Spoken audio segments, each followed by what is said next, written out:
So I'm back. This is Damon Davis of Simplefolk Network, and I'm about to tell you why your grandma probably was a little off.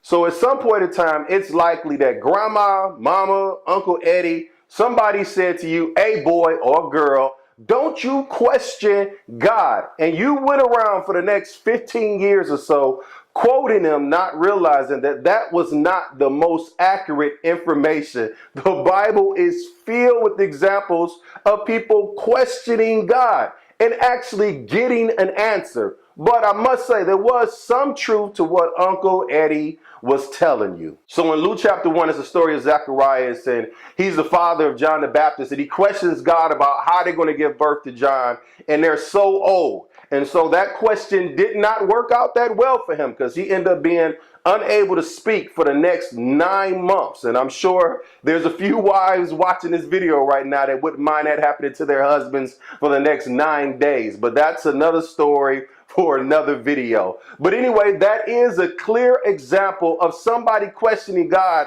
in a way that did not work out for them. But that's only one example on the subject. In that same chapter, Mary, the mother of Jesus, asked the angel a question about, hey, how am I going to have a baby and I never had sex before? Apparently the angel felt like, hey, that's a pretty valid question, and not that it matters so much, but I agree. That's perfectly valid. And we see that she had the answer to her question. She was given the greatest honor ever to be given to a woman. She gave birth to Jesus.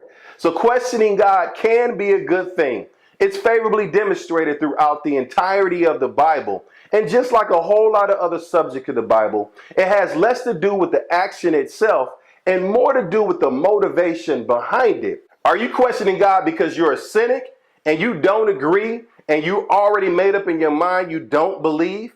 Or are you questioning God because you're having a hard time believing and wrapping your mind around it, but you're still open to God sharing you a perspective that maybe you haven't considered?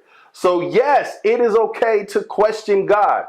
Abraham questioned God. Moses questioned God. Even the disciples questioned God. So I'm not going to sit here and say that grandma was wrong. I'm not going to even say that grandma didn't know what she was talking about, because you can't say that about grandma, right? But I'll leave that up to you. I'm not going to touch it. So this is Damon Davis. I'm the pastor of Simplefolk Network, and we're Urban Missions Network in the Birmingham area. If you happen to be in the area, come out and link with us for collective discipleship groups every Tuesday at 7 p.m. We are located at the Abbey Coffee Shop, which is on 41st Street South and 2nd Avenue South. So we would love to see you out there. Come join us. Everyone is invited. And when I say everyone, I mean everyone. You can get more details at simplefolk.net. Encourage you to link with us on YouTube, Facebook, Twitter, Instagram, the whole nine. We hope to see you soon.